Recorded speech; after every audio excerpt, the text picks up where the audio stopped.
We have with us MMDA Traffic Chief Bong Nebrija. Good morning, Bong. Good morning, James. Sorry about my earlier comment. I just think that how you control yourself out there on our roads. Yeah. When I see you talking to some of these motorists, you are the poster boy for blood pressure. Because how do you maintain that? Are you on industrial strength medication or what? Well, James, I just try to keep my cool as always. There's really no point of arguing with this, with the motorists, right? But the issue with the passengers cursing at us, shouting at us for doing an honest job, Yeah. that is something that we cannot take. Not cool at all. So Yeah. let's talk about the provincial bus ban because this affects a lot of people. Obviously, for the motorists, they're going to be, yes, this is great. Get them all out because anything that stops and starts in EDSA is going to cause traffic. But on the other hand, you have the passengers saying, well, we still have to go to work. We're not going to skip that step. So that means now we take two buses instead of one. What do you say to those people?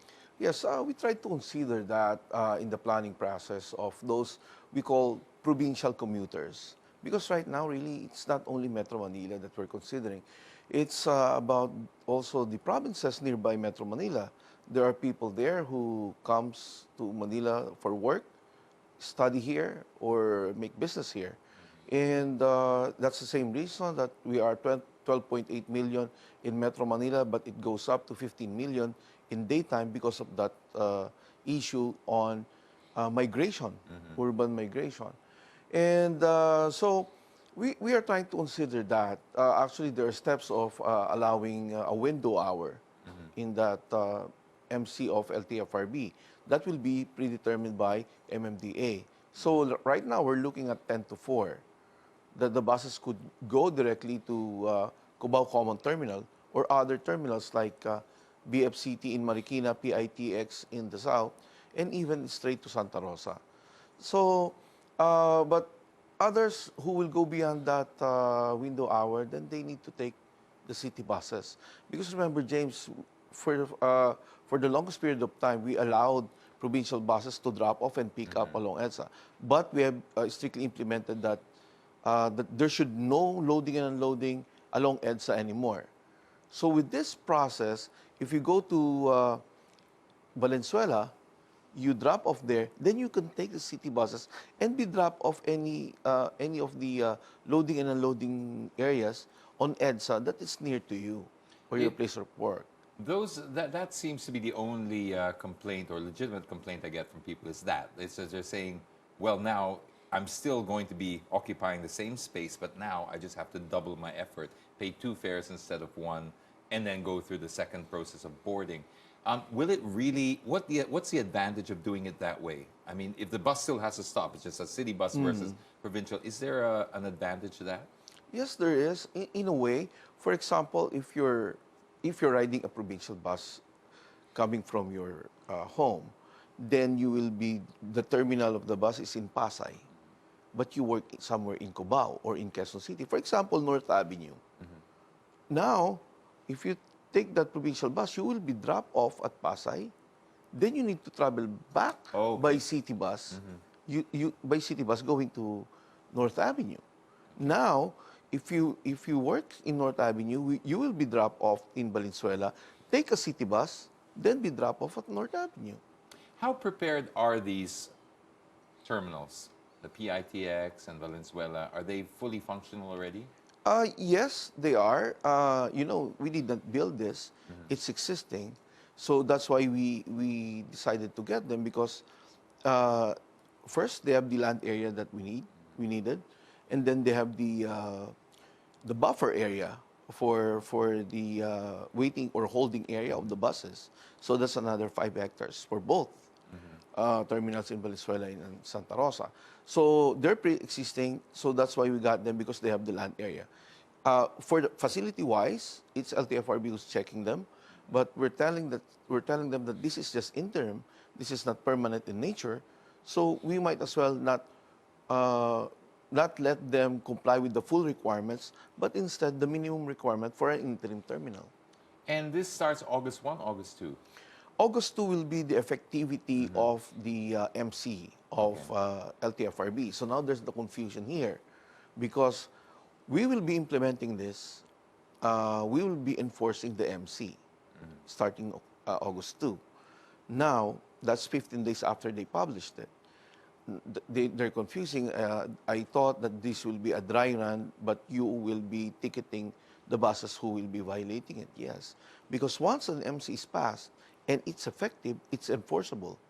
However, the full implementation might come in later because one of the requirements of that MC is that it for it to be fully implemented, the bus terminal should be closed already. Okay. That will come in later because it's the mayors who will close them. Speaking of the mayors, President Duterte in his sauna was quite clear about Oh, yeah. this traffic problem that needs to be solved. He also mentioned something about 45 days of clearing the roads or giving the DILG authority to clear the roads in 45 days. How is this going to work out for you? Actually, the president gave 60 days. It was only the MMC yesterday that they gave 45 days. Because actually, time is ticking right now. And after, the pronouncement of the president, the DILG will come out with an MC also to implement this as an implementing rules and regulation. So they're giving them 45 days. But it's easy, actually. It might not even take 45 days. You've seen how Mayor Isko in Manila Yes. did clearing in Divisoria, Quiapo, Loton, and other critical areas in Metro Manila that has been, taken over by vendors and illegal parking before. It didn't even take him, weeks. So, as you can see, if there's really a political will into this, we could really implement. It's surprising, though, because you know how popular ISCO is now with, Yes. with people. Why more mayors are not taking that lead? Because obviously, even just for the popularity alone, it should be worth it. Yeah, yes. Well, there are many mayors now who are doing it, but really, other localities will have a hard time in doing this. As I've told you a while back, James, if they will do this, they have pampered the vendors for so long that now taking back the road, they will have a hard time. You mentioned that, like Baclaran area, there are certain areas that are Yes. known for this, but Divisoria was also very known for Yes, this. Which one yes. would you say had a more historical culture of squatting or illegal use of the land? Well, I could say with my operations before, they're equal, actually. They're equal. So if you can do it in Yes, Divisoria, you can do it there. Yes, actually. Absolutely. Okay, now one thing that I've really always felt really bad about your job is this clearing part. Yes. Because I see you pour your heart and soul into it. I see you control your temper. And then I see you in some ways get undermined later on by Yes. the LGUs. And you can only do what your mandate is, but you have no right. legislative powers in the MMDA. So I've always felt this. How is this time? How is it different this time with the DILG getting involved? Well, that's what we've been asking for the longest period of time. We've seen it. That's why I was pulled out of Manila because it's like an exercise in futility. It will not be Sort of solved. fighting the windmill. Yes. Yeah. We've shown the people that we could clear this.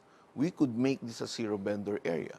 However, without the support of the barangay and the LGU, nothing could be done. So now you could see that formula being used by Mayor Isko. I do not want that. I want that clear. I will use the police.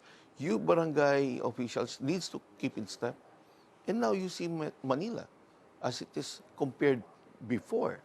So versus how it was in your situation, because Mayor Isko is one of the examples of actually Yes, doing it, but yes. those who don't do it, if we go back to that problem, is there a difference now that the DILG are getting involved? Do you think that will make all the difference? Can they Now we could make the effectively- report. Now we could make the report. For example, we've been clearing this area for so long, and we do not get the cooperation of the barangay and the LGU. Vendors keeps on going back. We already told them to police their area, but nothing's being done. Now the LG will come in and investigate. I don't know how hard this would be for you to answer, so even just a gut feel or guesstimate would do. If we were to clear all the roads of illegally parked structures or cars, structures, etc., and just have them the way they were designed to do, how much do you think traffic would improve? Maybe around 10% if we could use these alternate routes. Actually, Steve, James, we need 8,200 kilometers of road networks. But in actuality, we only have 5,200. We need 8,000, you said? 200. 8.2. Yes, for the 636 square kilometers area of Metro Manila. But the thing is, we only have 5,200. And out of that 5,200 kilometers, 31% are private roads. That's also something that we need to reclaim. Because, you know, exclusive villages, Yes.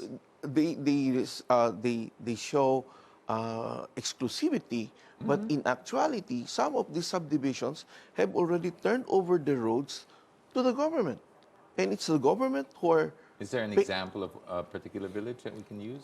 White Plains is one. So they have already turned over their roads to the government. The government's maintaining them? maintaining them, putting markings on them, maintaining, actually even trimming their trees.